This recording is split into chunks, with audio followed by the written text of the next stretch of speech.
السلام علیکم ورحمۃ اللہ وبرکاتہ۔ الحمد للہ وحدہ والصلاة والسلام على من لا نبی بعدہ، اما بعد، اعوذ باللہ من الشیطان الرجیم، بسم اللہ الرحمن الرحیم۔ وما لنا ألا نتوكل على الله وقد هدانا سبلنا ولنصبرن على ما آذيتمونا وعلى الله فليتوكل المتوكلون، صدق الله العظيم۔ اللهم صل على سيدنا محمد وعلى آل سيدنا محمد وبارك وسلم۔ محترم بزرگوں اور نوجوان ساتھیوں، آج ہم جس نازک اور ہنگامہ خیز دور سے گزر رہے ہیں وہ کسی تعارف کا محتاج نہیں۔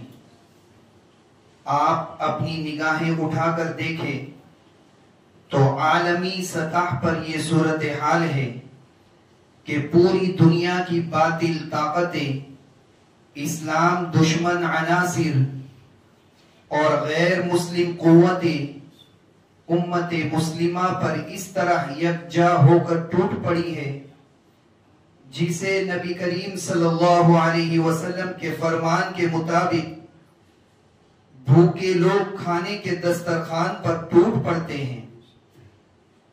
ان کی سازشیں واضح ہیں، ان کے حملے عیاں ہیں، اور ان کا حتمی ہدف صرف اور صرف اس امت کی روح، اس کا ایمان اور اس کی وحدت ہے۔ ہر طرف افراتفری ہے، مسائل کا انبار ہے اور ذہن الجھے ہوئے ہیں۔ آج ایک ایسا خوفناک اور بلاخیز طوفان سامنے کھڑا ہے جو ہماری تہذیب، ہماری تاریخ، ہماری اقدار اور سب سے بڑھ کر ہمارے ایمان کو جڑ سے اکھاڑ کر بہا لے جانا چاہتا ہے۔ میرے بھائیوں، یہ طوفان امت کو دو محاذوں پر تقسیم کر رہا ہے۔ یہ طوفان امت کو دو محاذوں پر تقسیم کر رہا ہے۔ پہلا محاذ ایمان والوں کا ہے۔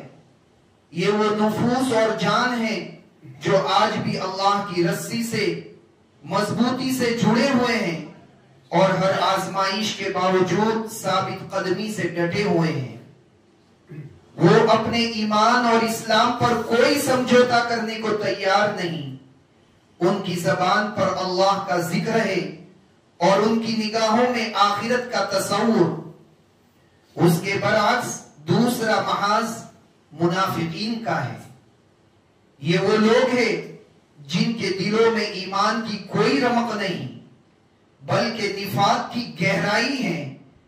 یہ موجودہ مشکل وقت کو اپنے دنیاوی مفاد اور کفار کے قدموں میں گرنے کا موقع سمجھتے ہیں، اور یہ امت کے لیے بیرونی دشمن سے کہیں زیادہ خطرناک ثابت ہو رہے ہیں۔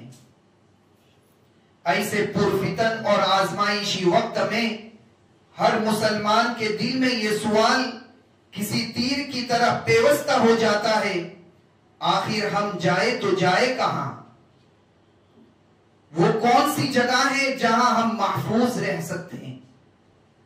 عزیز دوستو، جب حالات بگڑتے ہیں تو ہمیں بہت سے خیالی سہاروں اور نظریات میں اپنی حفاظت نظر آنے لگتی ہے، اور ہم انجانے میں ان کی طرف کھینچے چلے جاتے ہیں۔ ہم سمجھتے ہیں کہ شاید فلاں راستے یا فلاں نظریے میں ہمیں امن مل جائے گا، حالانکہ وہ محض نظر کا دھوکہ ہوتا ہے۔ آج ہم ان تصوراتی پناہ گاہوں کا جائزہ لیتے ہیں اور دیکھتے ہیں کہ ان کی کیا حقیقت ہے۔ پہلی غلط پناہ گاہ، کفر و طغیان کے سامنے ہتھیار ڈال دینا۔ میرے بھائیوں، اس طوفان بے یقین میں ہم جس پہلی غلطی کا شکار ہوتے ہیں وہ ہے ہتھیار ڈال دینا۔ یعنی یہ سمجھ لینا کہ اگر ہم دشمن کے آگے سر جھکا دے، اپنے دین کے منفرد پہچان شناخت مٹا دے، اسلام کی جو شناخت اور پہچان ہے، اسلام کی ایک شناخت ٹوپی بھی ہے، ہم مٹا دے رہے ہیں، کس زمرے میں ہم جا رہے ہیں؟ اسلام کی پہچان کرتا پائجامہ بھی ہے، اسلام کی پہچان داڑھی بھی ہے، واجب ہے، شعار ہے۔ اپنے دین کے منفرد پہچان اور شناخت کو مٹا دے رہے اور ان کے رنگ میں رنگ جائے تو ہم محفوظ ہو جائیں گے، لیکن اچھی طرح جان لیجئے امن، سلامتی اور حقیقی حفاظت کی پناہ گاہ اس پرچم کے نیچے کبھی نہیں ہو سکتی جو دشمنوں کے منصوبوں کی تکمیل کر دے۔ حفاظت وہاں نہیں ہے جہاں ہم اپنی روح بیچ کر جینے کی ادنا ترین سطح پر آ کر زندگی کی بھیک مانگے۔ یہ سب ظلم سے صلح کر لینے، اس سے مصالحت اور خاموش سمجھوتوں کی وہ شکلیں ہیں جس کی ادنا ترین حد کے قریب جانے سے بھی ہمارے رب اللہ تعالیٰ نے ہمیں واضح طور پر منع فرمایا ہے۔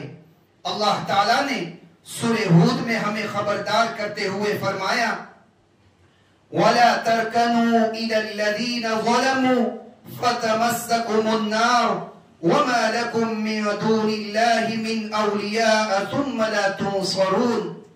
ان ظالموں کی طرف ذرا نہ جھکنا ورنہ جہنم کی لپیٹ میں آ جاؤں گے، اور تمہیں کوئی ایسا ولی اور سرپرست نہ ملے گا جو خدا سے تمہیں بچا سکے اور کہیں سے تم کو مدد نہ پہنچے گی۔ یاد رکھیے، ہتھیار ڈال دینا دراصل اس طوفان کے لازمی انجام سے بے خبری ہے۔ غیروں کی مشابہت اختیار کر لینا، اسلام کی شان کو گھٹا دینا، یہ ہتھیار ڈالنا ہے۔ باطل کا طوفان خواہ کتنا ہی دور تک چلا جائے، اس کا انجام ہمیشہ ہلاکت اور بربادی ہی ہوتا ہے۔ اس کی فطرت میں فنا لکھ دی گئی ہے۔ ہمیں صرف اپنے رب کے وعدے پر یقین رکھنا ہے جو کہتا ہے وَقُلْ جَاءَ الْحَقُّ وَزَهَقَ الْبَاطِلُ إِنَّ الْبَاطِلَ كَانَ زَهُوقًا، اور اعلان کر دو کہ حق آ گیا اور باطل مٹ گیا، باطل تو مٹنے ہی والا ہے۔ اللہ تعالیٰ نے ایسے کمزور دل لوگوں کا انجام بھی کھول کر بیان کر دیا جو خطرات کو دیکھ کر اپنی اسلامی شناخت کو بھول جاتے ہیں اور کفر طغیان کے کیمپ میں داخل ہونے کے لیے بےتاب ہوتے ہیں۔ تم دیکھتے ہو کہ جن کے دلوں میں نفاق کی بیماری ہے وہ انہی میں دوڑ دھوپ کرتے پھرتے ہیں، کہتے ہیں کہ ہمیں ڈر لگتا ہے کہ ہم کہیں کسی مصیبت کے چکر میں نہ پھنس جائیں۔ فَتَرَى الَّذِينَ فِي قُلُوبِهِمْ مَرَضٌ يُسَارِعُونَ فِيهِمْ يَقُولُونَ نَخْشَىٰ أَن تُصِيبَنَا دَائِرَةٌ فَعَسَى اللَّهُ أَن يَأْتِيَ بِالْفَتْحِ أَوْ أَمْرٍ مِّنْ عِندِهِ فَيُصْبِحُوا عَلَىٰ مَا أَسَرُّوا فِي أَنفُسِهِمْ نَادِمِينَ۔ مگر دور نہیں، بعید نہیں کہ اللہ جب تمہیں فیصلہ کن فتح بخشے گا یا اپنی طرف سے کوئی اور بات ظاہر کرے گا تو یہ لوگ اپنے اس نفاق پر جسے یہ دلوں میں چھپائے ہوئے شرمندہ اور نادم ہوں گے۔ اللہ کے کلام میں یہاں لفظ عسا استعمال ہوا ہے جو یہاں محض امید کے لیے نہیں بلکہ حتمی اور لازمی اور قطعی بات کے لیے آتا ہے، یعنی اللہ کا فیصلہ اور وعدہ ہے کہ وہ بہت جلد اہل حق کو فتح دے گا یا ایسے واقعات رونما کرے گا کہ یہ بزدل اور بیمار دل لوگ شرمندہ ہوں گے۔ ان پر یہ حقیقت کھل جائے گی کہ جس کمزوری اور بزدلی کے پیچھے وہ بھاگتے تھے وہ سراسر گھاٹے کا سودا تھا۔ پس یہ پناہ گاہ نہیں، جہنم کا راستہ ہے۔ ہم اس راہ سے مکمل پرہیز کریں۔ دوسری غلط راہ اور دوسری غلط پناہ گاہ منافقت کا راستہ۔ میرے عزیز دوستو، دوسرا خطرناک راستہ منافقت اور مصالحت کا راستہ ہے۔ یہ راستہ سب سے زیادہ پرفریب اور دھوکے سے بھرا ہوا اور تباہ کن ہے۔ منافقت کا راستہ اپنانے والے لوگ یہ سوچتے ہیں کہ وہ بڑی عقل مندی دکھا رہے ہیں۔ ان کی حکمت عملی یہ ہے کہ ادھر بھی رہو اور ادھر بھی رہو۔ وہ دنیاوی مفادات اور وقتی تحفظ کے خاطر ظالم طاقتوں کے ساتھ بھی تعلق استوار رکھتے ہیں اور بظاہر مسلمانوں کی صف میں بھی شامل رہنا چاہتے ہیں۔ وہ سمجھتے ہیں کہ اس طرح وہ دونوں فریقوں سے فائدہ اٹھا لیں گے اور ہر طرح کی مصیبت سے بچے رہیں گے۔ ان کی کوشش ہوتی ہے کہ کفار کے نظام سے فائدہ بھی اٹھا لیے جائے اور ایمان کا دعویٰ بھی سلامت رہے۔ لیکن یاد رکھیے، یہ عقل مندی نہیں بلکہ خود کو دھوکہ دینا ہے۔ دو کشتیوں کا سوار ہمیشہ ڈوبتا ہے۔ یہ ایک ایسی دلدل ہے جہاں نہ ایمان سلامت رہتا ہے اور نہ دنیا حاصل ہوتی ہے۔ اللہ تعالیٰ نے قرآن مجید میں اس رویے کو سخت ناپسند فرمایا ہے اور واضح کر دیا ہے کہ یہ لوگ حقیقت میں اپنے آپ کو دھوکہ دے رہے ہیں۔ يخادعون الله والذين آمنوا وما يخدعون إلا أنفسهم وما يشعرون۔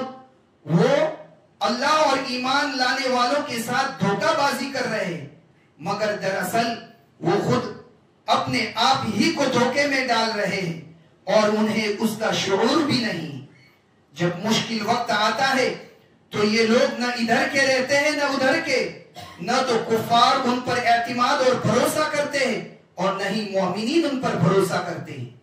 اللہ تعالیٰ نے ان کا حتمی اور لازمی انجام بھی بتا دیا تاکہ کسی مسلمان کو اس راستے پر چلنے کی ہمت نہ ہو۔ یہ وہ لوگ ہیں جو مسلمانوں اور کافروں کے درمیان لٹکتے رہتے ہیں۔ اللہ ان کے بارے میں فرماتے ہیں ان المنافقین فی الدرک الاسفل من النار وَلَن تَجِدَ لَهُمْ نَصِيرًا۔ بے شک منافقین دوزخ کے سب سے نچلے گڑھے میں ہوں گے اور تم ہرگز ان کے لیے کوئی مددگار نہ پاؤ گے۔ نچلا گڑھا الدرک الاسفل اس بات کا ثبوت ہے کہ منافقت کا جرم کفر سے بھی زیادہ سنگین اور زیادہ سخت عذاب کا مستحق ہے، کیونکہ کافر تو کھل کر دشمنی کرتا ہے مگر منافق چھپ کر دین کی بنیادیں کھوکھلی کرتا ہے۔ پس یہ منافقت کا راستہ بھی کوئی پناہ گاہ نہیں، یہ جہنم کا سب سے خطرناک گڑھا ہے۔ ہمیں اپنے دلوں کو ہر قسم کے نفاق اور دنیاوی مفاد کے لالچ سے پاک کرنا ہوگا۔ تیسری غلط پناہ گاہ دین سے فرار اور دنیا پرستی۔ مشکل حالات میں تیسری راہ جو اختیار کی جاتی ہے وہ دین سے فرار، دین سے بھاگنا، دین پر عمل نہ کرنا، اللہ کے حکموں پر عمل نہ کرنا، نبی کے طریقوں کو ٹھکرا دینا دنیا پرستی کا راستہ ہے۔ ہمارے کچھ بھائی حالات کی سنگینی کو دیکھ کر یہ آسان اور بظاہر پرسکون نظر آنے والا راستہ اپناتے ہیں کہ چھوڑو ان سب باتوں کو، یہ لڑائیاں ختم ہونے والی نہیں، بس اپنا پیسہ کماؤ، کیریئر بناؤ، بچوں کو سیٹ کرو اور آرام کی زندگی گزارو۔ وہ سمجھتے ہیں کہ دین کی ذمہ داریوں جیسے دین کی راہ میں جدوجہد، نیک کاموں کا حکم، برائیوں سے روکنا، دین کی دعوت سے پیچھے ہٹ کر اور دنیاوی معاملات میں مکمل طور پر غرق اور ڈوب کر وہ ایک بے فکری اور سکون کی زندگی پالیں گے۔ یہ وہ کیفیت ہے جہاں انسان اللہ کے پیغام کی تبلیغ، امانت الہی کی ادائیگی اور اقامت دین کی عظیم ذمہ داری سے منہ موڑ لیتا ہے اور غفلت اور سہل پسندی کا شکار ہو کر بیٹھ جاتا ہے۔ اللہ تعالیٰ نے جس عظیم مقصد یعنی اپنی نیابت کے لیے پیدا کیا ہے، اس فریضے کی ادائیگی سے پہلو بچاتا ہے، حالانکہ پوری کائنات اور اس کی تمام قوتیں اسی مشن کی تکمیل کے لیے اور اس کی مدد کو تابع اور مسخر کی گئی ہے۔ اللہ تعالیٰ نے اس فرار کو، اس ذمہ داری سے منہ موڑنے کو عام سی غلطی نہیں بلکہ ہلاک اور تباہی کا نام دیا ہے۔ جب نبی اکرم صلی اللہ علیہ وسلم کو اللہ تعالیٰ نے بڑی فتوحات سے سرفراز کر دیا تو بعض صحابہ کرام رضی اللہ عنہم کے دلوں میں یہ خیال آیا کہ اب چونکہ کفار کا زور ٹوٹ چکا ہے تو آؤ ہم مال کاروبار کی طرف واپس لوٹ جائیں تاکہ ان کی بہتری اور ترقی کے لیے محنت کر سکے، یعنی جہاد اور دین کی ذمہ داری سے فارغ ہو کر دنیا سنوارنے کا خیال آیا۔ اس موقع پر اللہ تعالیٰ نے اس خفیہ اظہار رائے کی خبر وحی کے ذریعے دی اور واضح فرمایا کہ جہاد اور دین کے کام سے منہ موڑ کر صرف دنیا میں لگ جانا دراصل اپنے آپ کو ہلاکت میں ڈالنا ہے۔ وَأَنفِقُوا فِي سَبِيلِ اللَّهِ وَلَا تُلْقُوا بِأَيْدِيكُمْ إِلَى التَّهْلُكَةِ وَأَحْسِنُوا إِنَّ اللَّهَ يُحِبُّ الْمُحْسِنِينَ کہ اللہ کی راہ میں خرچ کرو اور اپنے ہاتھوں اپنے آپ کو ہلاکت میں نہ ڈالو۔ تہلکہ یعنی ہلاکت میں ڈالنے سے مراد یہ ہے کہ اپنے دنیاوی کاروبار، روزگار اور سہولتوں کی ترقی اور بہتری میں غرق ہو جائے، اور جہاد یعنی دین کے خاطر ہر قسم کی کوشش اور قربانی، نمازوں کے لیے، سنتوں کے لیے، ہر دین کی ہر احکام اور سنت کے لیے جو قربانی مانگی جاتی ہے اسے ترک کر دے، اسے چھوڑ دے، یہ فرار اور پسپائی ہرگز پناہ گاہ نہیں بن سکتی۔ یہ وقتی سکون تو ضرور دے دے گی مگر یہ ہمارا دائمی خسارہ ہے۔ اللہ نے ہمیں سخت ترین الفاظ میں تنبیہ کی کہ اگر دنیاوی محبتیں ہمیں اللہ کی راہ میں محنت و عمل سے روکتی ہے تو ہم اللہ کے فیصلے کا انتظار کریں۔ گویا فرار کی یہ پناہ گاہ ہمیں اللہ کے غصے کی طرف لے جاتی ہے۔ دین سے بیزاری، نمازوں کا نہ پڑھنا، نبی کے طریقوں کو ٹھکرانا، یہ بیزاری یہ اللہ کے غصے کی طرف لے جاتی ہے۔ قُلْ إِن كَانَ آبَاؤُكُمْ وَأَبْنَاؤُكُمْ وَإِخْوَانُكُمْ وَأَزْوَاجُكُمْ وَعَشِيرَتُكُمْ وَأَمْوَالٌ اقْتَرَفْتُمُوهَا وَتِجَارَةٌ تَخْشَوْنَ كَسَادَهَا وَمَسَاكِنُ تَرْضَوْنَهَا أَحَبَّ إِلَيْكُمْ مِنَ اللَّهِ وَرَسُولِهِ وَجِهَادٍ فِي سَبِيلِهِ فَتَرَبَّصُوا حَتَّى يَأْتِيَ اللَّهُ بِأَمْرِهِ وَاللَّهُ لَا يَهْدِي الْقَوْمَ الْفَاسِقِينَ کہ اے نبی صلی اللہ علیہ وسلم کہہ دو کہ اگر تمہارے باپ اور تمہارے بیٹے اور تمہارے بھائی اور تمہارے بیویاں اور تمہارے عزیز و اقارب اور تمہارے وہ مال جو تم نے کمائے ہیں اور تمہارے وہ کاروبار جن کے مان پڑ جانے کا تم کو خوف ہے اور وہ تمہارے گھر جو تم کو پسند ہیں، تم کو اللہ اور اس کے رسول صلی اللہ علیہ وسلم اور اس کی راہ میں جہاد سے عزیز تر ہے تو انتظار کرو یہاں تک کہ اللہ اپنا فیصلہ تمہارے سامنے لے آئے، اور اللہ فاسق لوگوں کی رہنمائی نہیں کیا کرتا۔ یہ آیت واضح کر رہی ہے کہ دنیاوی آزمائشوں اور آسائشوں اور رشتوں کو دین کی ذمہ داری پر ترجیح دینا فسق اور نافرمانی ہے، اور ایسی قوم کو اللہ ہدایت نہیں دیتا۔ پس ہماری بقا، ہمارا تحفظ، ہماری پناہ گاہ دنیا کی عارضی سہولتوں میں نہیں بلکہ صرف اور صرف مسلسل محنت اور اپنی دینی ذمہ داریوں کی ادائیگی میں ہے۔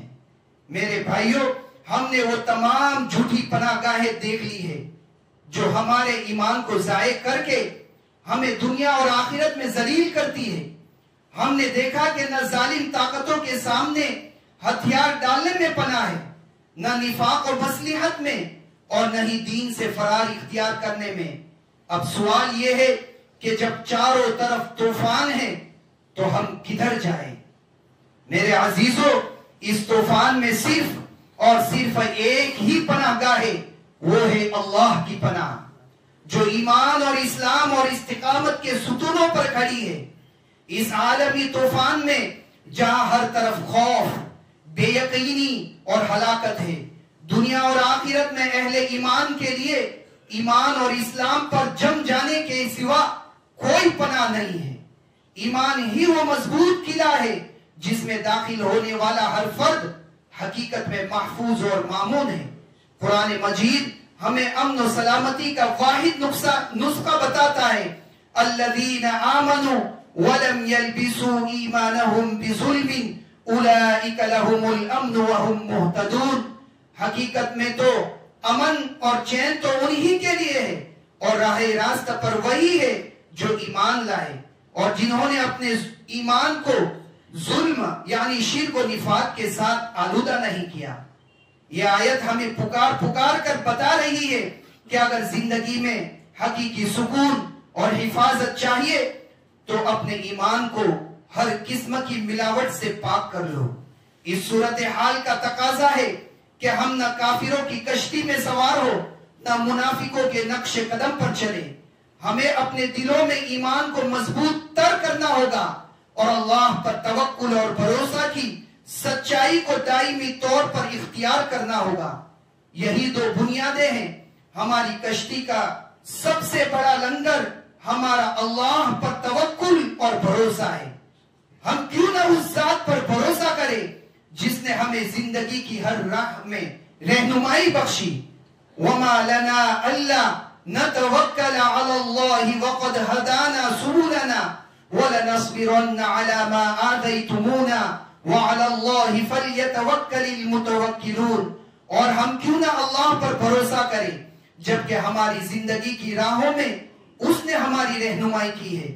جب ہم اللہ پر بھروسہ کرتے ہیں تو ہمارا خوف، ہمارا غم اور ہماری بے چینی ختم ہو جاتی ہے۔ ہم جانتے ہیں کہ اگر پوری دنیا ہمارے خلاف ہو جائے تب بھی ہمارا رب ہمارے ساتھ ہے۔ دوستو، ہمیں پوری وضاحت، قوت، استقامت کے ساتھ اس عہد کی تجدید کرنی ہے کہ ہماری پناہ گاہ صرف اور صرف اسلام ہے۔ آج ہمیں صاف طور پر یہ اعلان کرنا ہے وَأُمِرْتُ أَنْ أَكُونَ مِنَ الْمُسْلِمِينَ، کہ مجھے حکم دیا گیا کہ میں خود مسلم بن کر رہوں، اور یہ آرزو ہمارے دل میں بسی ہونی چاہیے توفنی مسلما والحقنی بالصالحین، کہ میرا خاتمہ اسلام پر کر اور انجام کار مجھے صالحین کے ساتھ ملا۔ اللہ تعالیٰ سے دعا ہے کہ اللہ تعالیٰ ہمیں ایمان اور اسلام کی پناہ گاہ میں داخل ہونے اور اس پر ثابت قدم رہنے اور اسی پر موت پانے کی توفیق عطا فرمائے۔ آمین وآخر دعوانا الحمدللہ رب العالمین۔